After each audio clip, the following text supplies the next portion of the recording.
泰勒斯 The Life of a Showgirl 強勢問世收錄愛，婚姻還算清舊賬。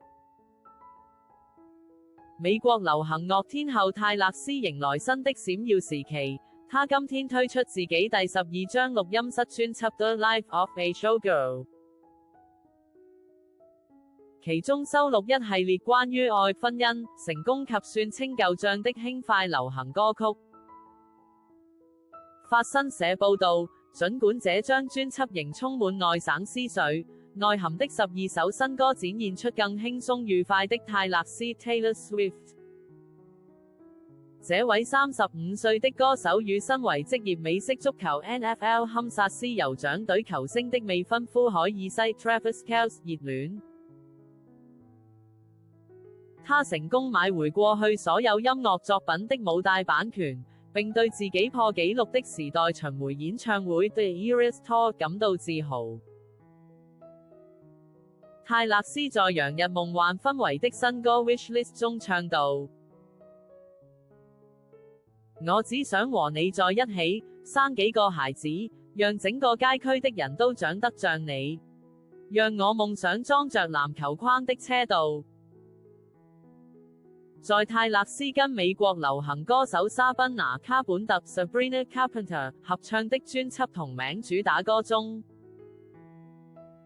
他們講述名為 Kitty 的歌舞女郎的故事，以及崇拜 Kitty 的敘事者最後也成為歌舞女郎。另一首歌 The Fate of Ophelia 則以英國大文豪莎士比亞 Shakespeare 經典劇作《哈姆雷特》Hamlet 裏的悲劇性角色奧菲利亞 Ophelia 為題。隨着新專輯發行，全球多地電影院這週末也將特別上映關於專輯的影片，內容包括 The Fate of Ophelia 的 MV 首映、歌詞影片及幕後花絮。